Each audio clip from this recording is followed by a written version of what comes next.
Hello, my brother has asked me to make a little video to show how to make a particular paper airplane that my mother taught me to make. She called it an Orderville airplane because she grew up in Orderville, Utah, and that's where she learned to make them. But I have seen them in many paper airplane books, and there's a few variations on how to make it.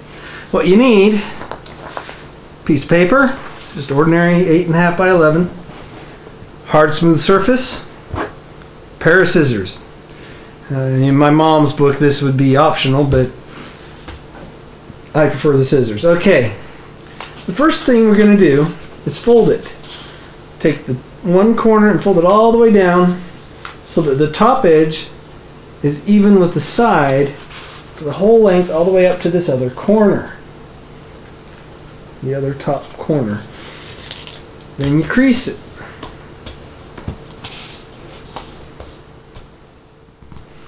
This leaves you with a triangle and this strip here, this rectangular strip. We're going to cut off the rectangular strip and save it for later.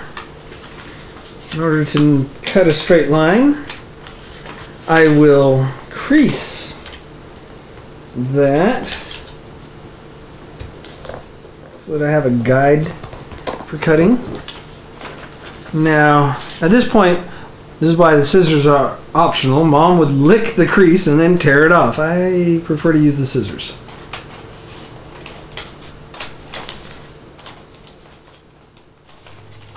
And I'm butchering this, but it'll work. Okay. You should have a relatively square piece of paper now, with the crease going from one corner to the opposite. Now we're going to make another crease going across the other two corners. And by the way, when you open it this way, then you fold the next one this way.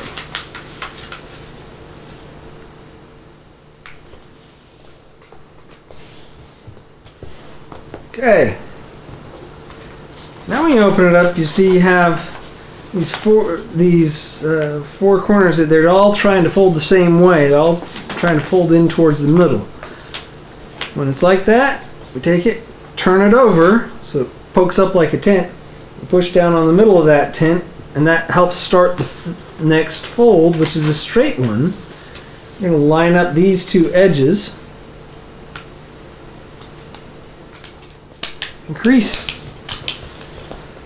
A lot of creases here. Okay, now when we open it up, you will notice these two sides are reaching for the middle. They're trying to come up like this, and these diagonal creases are trying to push outward. Well, that's exactly what you want it to do. You bring these in towards the middle and just kind of flatten it down, and everything lies out flat the way you want it. Okay.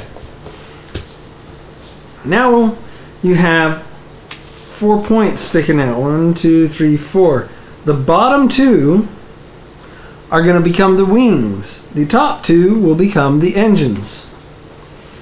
By the way, you may be able to see here, these aren't perfect folds. They don't have to be. This plane is very forgiving and can be adjusted even if it's being stubborn. First thing we do is take the top. We're making the first engine by folding that corner up to the top so that the edge comes right down the middle of the plane. Crease that, and then we do the same thing over here. Corner up to the top, edge goes right down the middle of the plane, if it will let me. Okay. Then we're going to do it again. See this crease that we just formed? That's going to run down the middle of the plane now. So we fold it over so that it comes down the middle of the plane. And again. We're almost finished. Except it's time to set the main body of the airplane aside. Grab that rectangle that we cut off earlier, and then it's kind of funny shaped, whatever, but that's okay. What we're going to do is fold this in half lengthwise. This will be the tail section.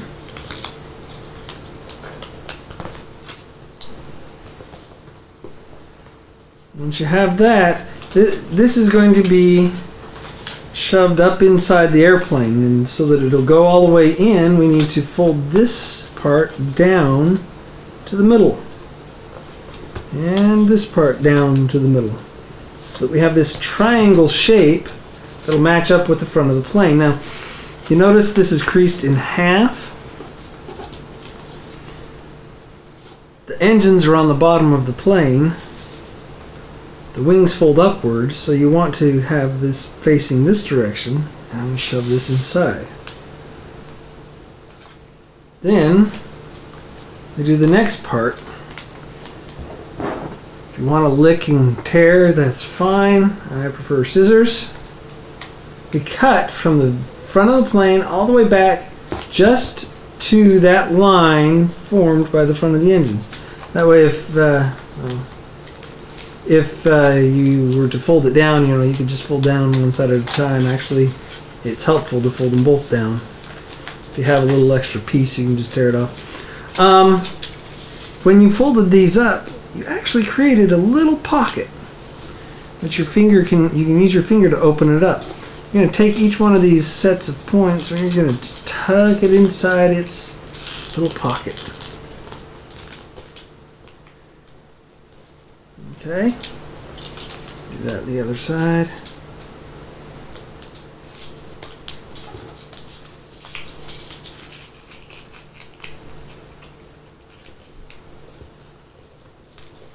And your plane is ready to fly. I, however, like to add a little bit of an enhancement to it.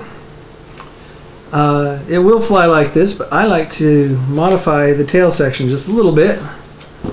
What I'll do is I'll cut it down so we have a nice narrow fuselage with a couple of winglets.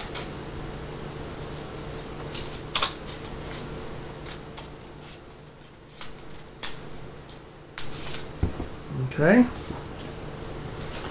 So then we take this and we fold it down. And take this and fold it down. And you have just, kind of like tail wings. But I also like my tail to stick up in the middle. The way we do that is we cut a diagonal line this way. Let me show you with the scissors. We'll go this direction. You don't take it all the way to the point and come out a little bit and cut up, and you only go to the crease from the winglets. Okay.